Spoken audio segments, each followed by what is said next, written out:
Hi everyone, welcome back to my channel. I'm Huck. Today I am doing my July wrap-up. So in July I had a pretty good reading month. I read 10 books, I had 2 DNFs, I liked a lot of the books that I was reading in July, and I found some new series that I'm excited to be reading. So overall, a pretty good reading month, and part of that I think is just because I was really back in the mood for fantasy. In June, I read mostly like contemporary books, which I enjoyed and were like great for what I needed right then. But when July came around, I was totally back in the mood for like fantasy. I wanted high fantasy, I wanted world building, I wanted politics, all of the things. And so I was reading a lot of fantasy books and a lot of things that I really enjoyed. So let's get started. So the first 2 books that I want to talk about are part of a series, which are An Ember in the Ashes and A Torch Against the Night by Sabaa Tahir. So these are the first 2 books in the An Ember in the Ashes series. I think there are going to be 4 books in the series. So this is a YA fantasy series that is set in a world that is inspired by the ancient Roman Empire. It is a very brutal world. We're following 2 main characters in the first book. We get a 3rd perspective in the second book, but the 2 that we start out with are Laia and Elias. So Laia is part of a group that is called the Scholars, and they are an oppressed group in this world. And at the beginning of the story, Laia's brother is arrested and put into prison, likely to be executed for treason. And so she sets out to try and save her brother. So she finds the rebels that are in this world and tries to get them to help her to break her brother out of prison. And they strike a deal with her that if she agrees to spy for them in a very dangerous situation, then they will help her to save her brother. The other main perspective that we're following is Elias, who is at this elite training school to become a mask, which are kind of these elite soldiers in this world. His training is almost complete, and he is one of like the best of the best among the mask trainees, but he does not want to be a mask, and he actually is planning to escape. But of course the 2 of them get pulled into different events and politics, and their paths cross, and that's how the story starts out. So this series, I was really surprised by this.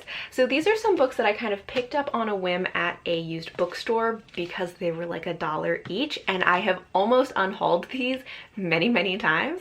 But I am really glad that I actually finally read them because I really enjoyed this series, and they definitely surprised me because I, first of all, didn't really know what to expect going into this series. I've heard people talk about this, obviously, but for some reason, I could never really figure out what the books were actually about. I think this also really surprised me because it was darker than I was expecting. It goes darker than a lot of other YA fantasy that I have read, so I was pleasantly surprised with that. And what I really liked about this was that you could really feel the stakes in this world. Like, I really believed that people could die, bad things could happen. Even our main characters, I believed that like they could possibly die or, you know, be irreparably damaged physically, mentally, emotionally, whatever.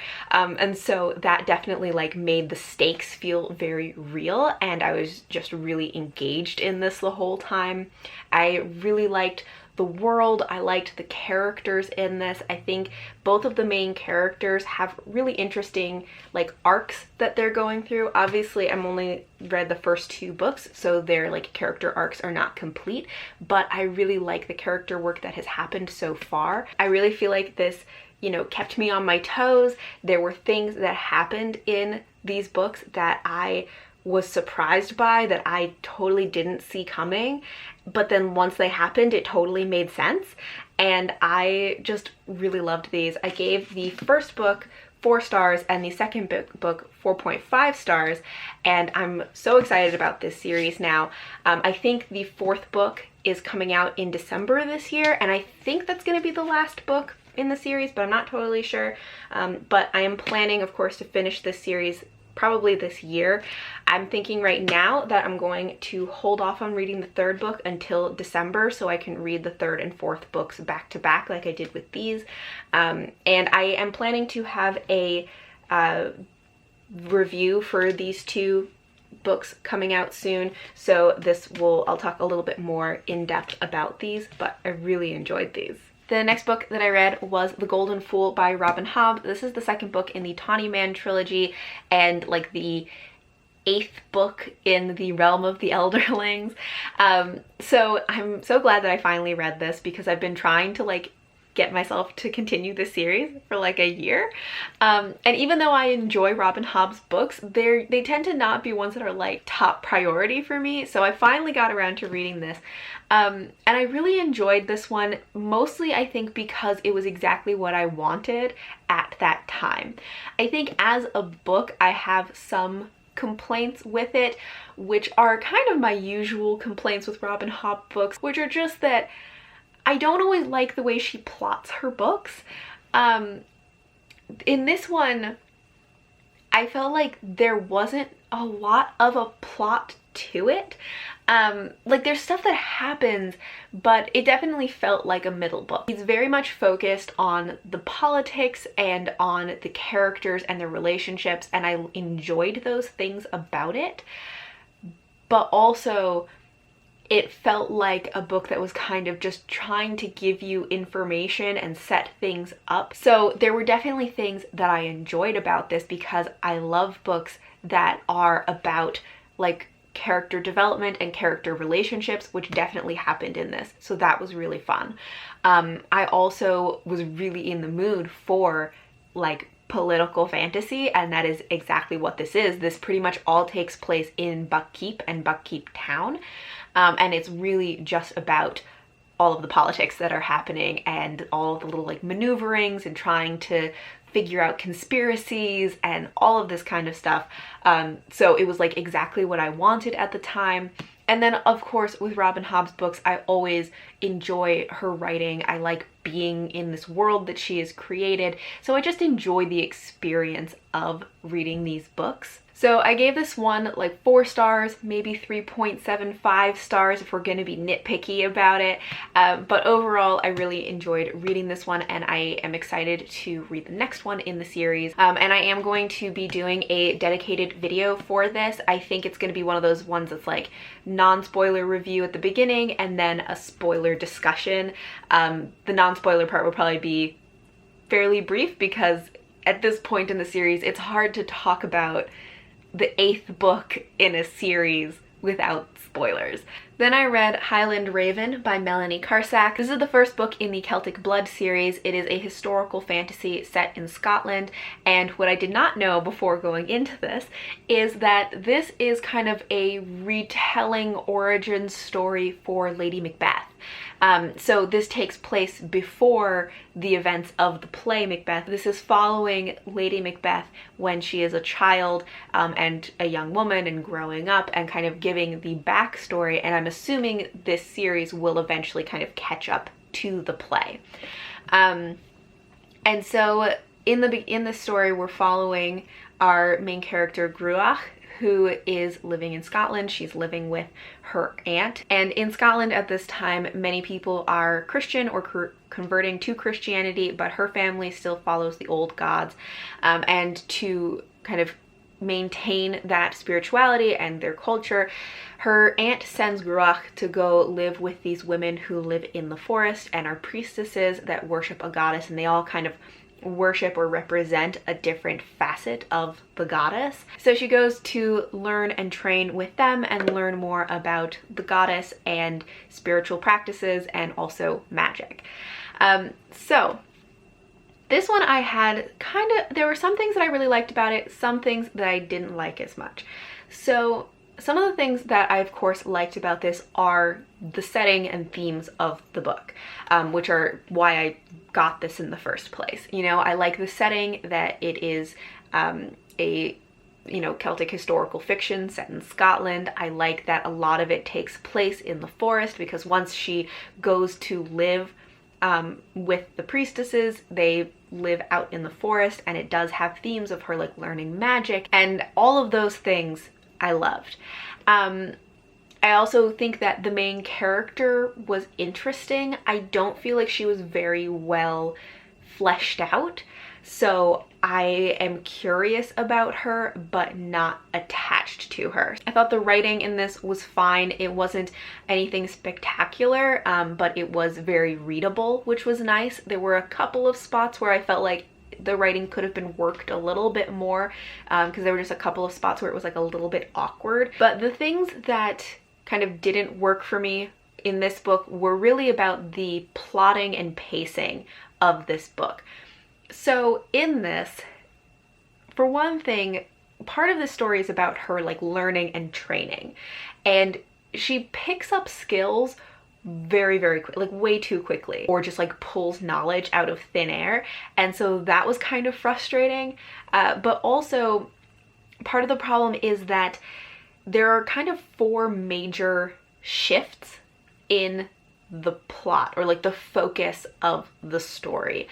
And that's too many for this book, for this size of a book. This is a 250-page book. I think that definitely contributed to the fact that things moved too quickly, that like we shifted to and then away from her training much too quickly, and so we weren't really able to develop that and make it occur in like a believable way.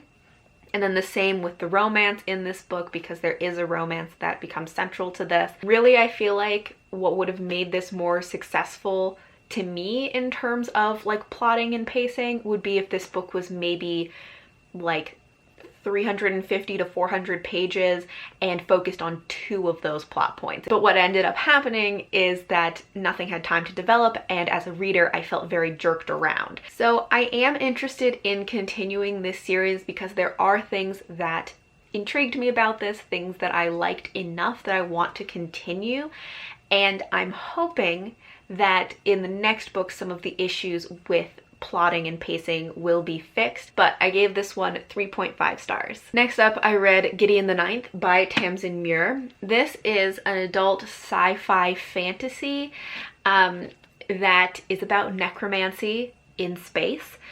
So in this world, there are 9 necromantic houses, and each of them kind of has their own specialty. Our main character is Gideon, and she belongs to the 9th house, and she's kind of born into like indentured servitude, and she's always trying to escape the 9th house, and she is always thwarted.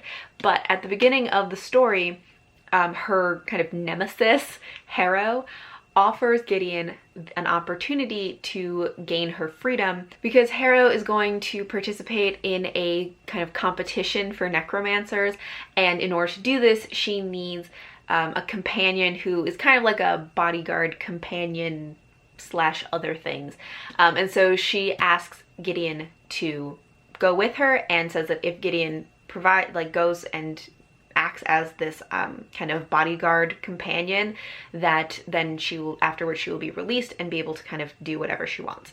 So Gideon's very suspicious of this, but decides this is her best option, so she agrees to accompany Harrow. And so that's what the story of this is that it's about them being at this competition. It is on another planet, and it takes place in this kind of creepy old house. And in this competition, there are representatives from each of the other houses, and they're kind of trying to figure out these like necromantic puzzles kind of, but then people start dying, and it becomes sort of like a closed circle murder mystery. And this book I was not a fan of. I think that I can understand why other people may like this and why it works for other people, but this is a case of like, this book is very much just not for me. So I started reading this a couple of months ago, and I read the first like 2 or 3 chapters, and I couldn't get into it. I didn't like the writing style and like the authorial voice that was in this. I also just found it very difficult to follow. So when I decided to try this again, I listened to it as an audiobook, which definitely helped. It made it so that at least I could get through the book, but I still had some of the same problems. Even with the audiobook, I still was having a hard time really following what was going on and who was doing what, especially in action scenes. And I think part of that is the style of writing. I think part of that for me is the way that the world building and characters are developed, because I felt like the world building was very lacking and was kind of unclear to me. I didn't really understand like what were the differences between the 9 houses. I know that there are differences, but that was never really fully developed to me. And so then when they had different characters from different houses, that really had no meaning to me other than the 2 main characters, Gideon and Harrow, and like one other character in the book. I couldn't tell anybody apart. I can't tell you anybody's name. I don't know what their personalities were. So that just made it very confusing because I never had any idea who anybody was or why people were doing things. And then when people started dying, it had no emotional impact because I was like, I don't know who this is anyway, so like I don't care if they're dying. I think this kind of plot just was not something I'm super interested in. I'm not that into like murder mysteries necessarily, and especially since I didn't really care about any of the characters, I didn't really care about the murder mystery. But mainly, I think the thing that didn't work for me about this was the humor.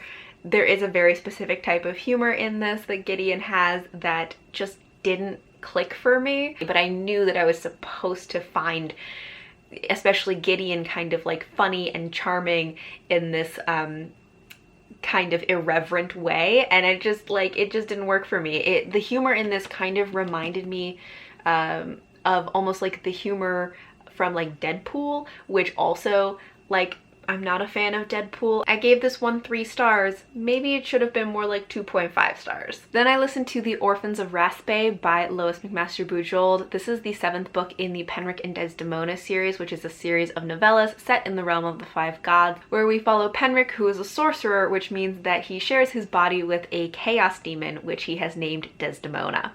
And in this one, Penric is on a mission. He is sailing somewhere when his ship is taken over by like pirates, and he is captured and going to be sold into slavery.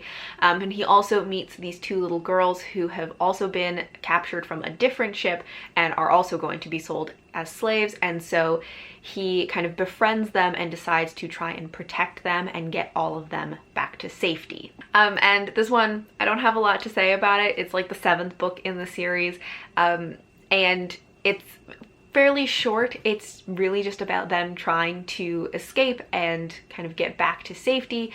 But I just enjoy being in this world. I enjoy this character. I like Penric and Desdemona a lot. And it was just really fun to be back with them and on another adventure with them. And I give this one 3.5 stars. Then I read The 5th Season by N.K. Jemisin. This is the 1st book in the Broken Earth trilogy. And this is a kind of future apocalyptic sci-fi fantasy. It's a very popular series. It's won all kinds of awards. And this is set in a world, or it might be a future of our world, where we've kind of destroyed the planet, and so now it goes through these cycles of different seasons. And so there will be seasons where everything is fine pretty much, and then there will be the 5th season in which huge like natural disasters happen. And these seasons are not just like a couple of months. These seasons can be like years at a time. And so in this, they are about to enter another 5th season, and it might be the last 5th season, which may finally like completely destroy the planet. So in this, we're following 3 main perspectives. One of them is a young girl who has recently discovered that she has magical powers.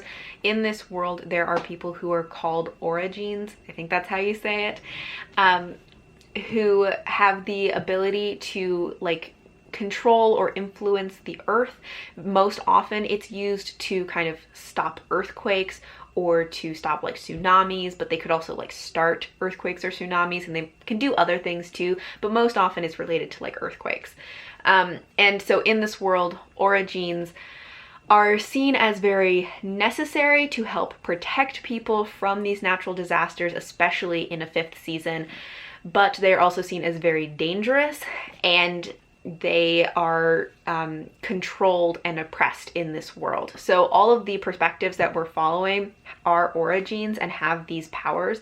So as I was saying, one of them is a young girl who has just recently discovered that she has Origin powers, and she is taken to the Fulcrum, which is kind of like this school where origins are trained to use their powers, but very specifically to use their powers for the fulcrum. Then another perspective that we're following is a young woman who is also an origin who has already been training at the fulcrum for many years, and she is at a point where she's kind of being sent out for her first mission in the field, and she is sent out with a mentor who is like at a higher level than she is and is extremely powerful. But also, along with this like mission that they're on, one of the things that is supposed to happen while they're on this mission is that she is supposed to get pregnant with her mentor, to create more origins for the fulcrum to train and use. And then the third perspective that we have, which is the one that is written in second person,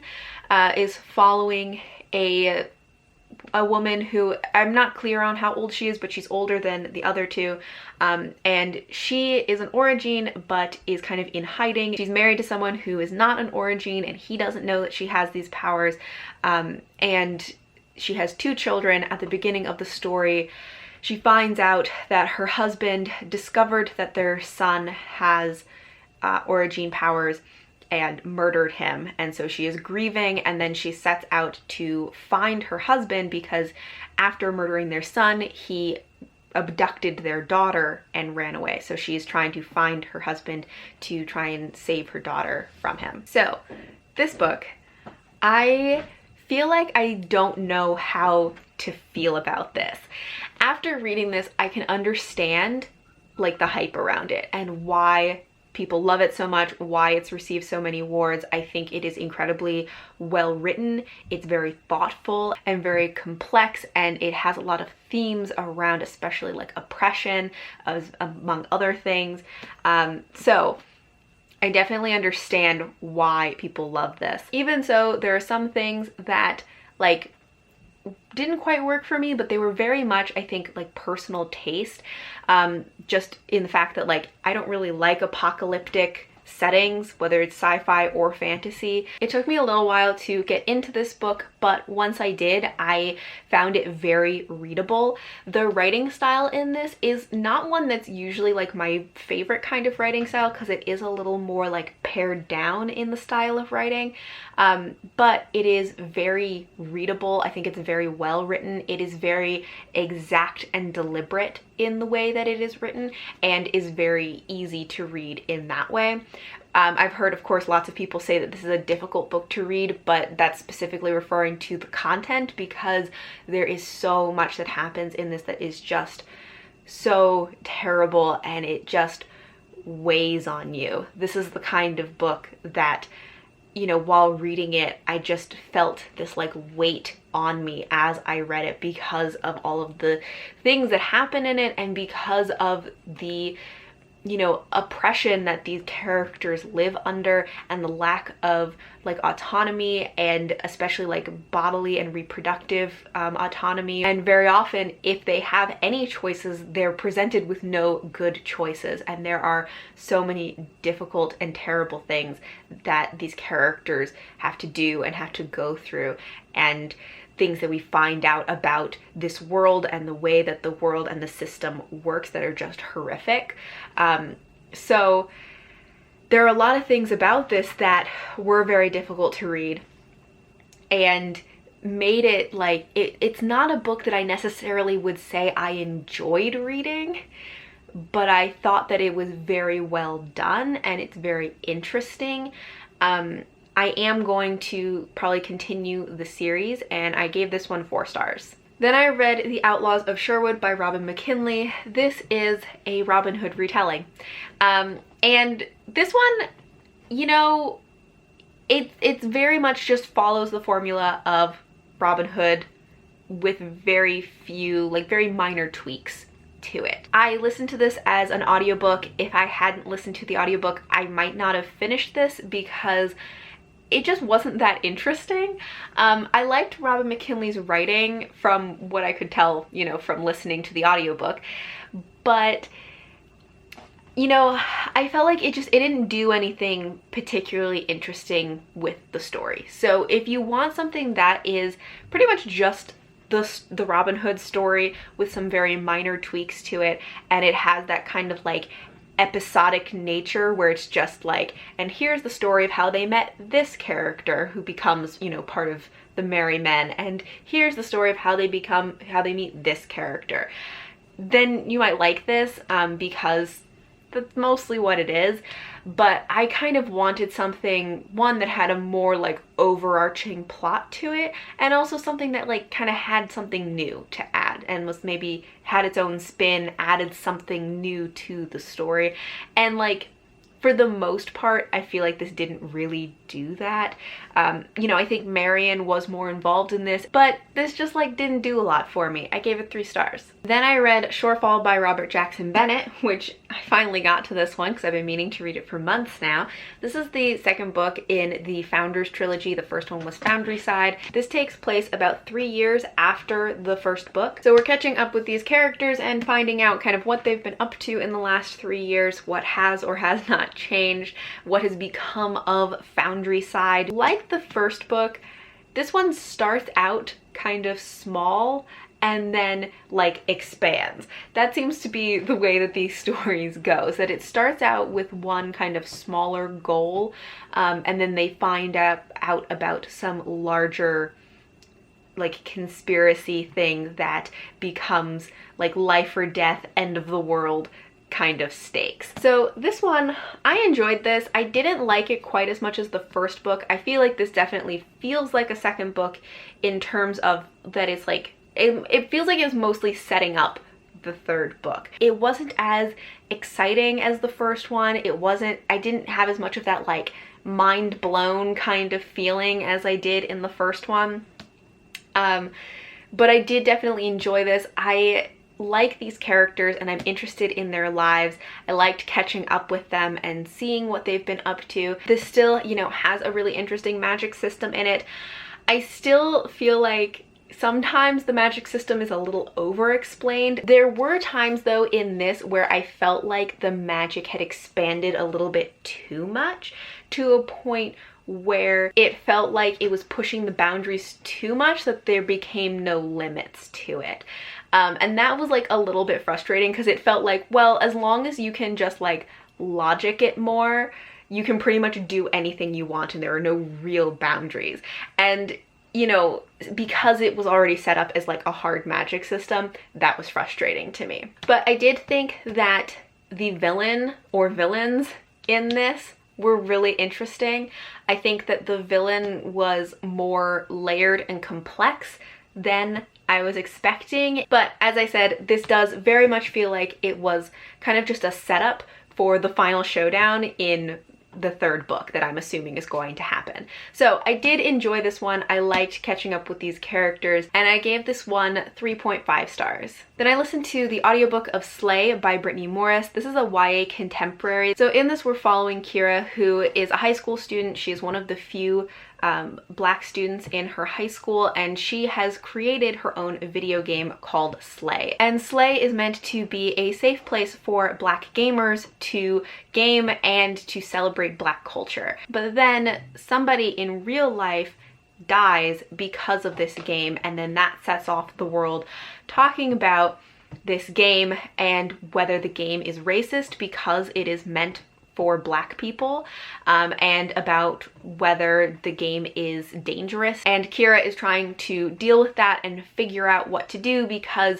she is anonymous as the creator. Nobody knows who she is, but she's afraid that something may happen to her or someone may try to like sue her or something like that. So she's trying to kind of deal with all of that, along with stuff in her personal life and the fact that she's a high schooler and that she's, you know, trying to decide what college to go to and all of that.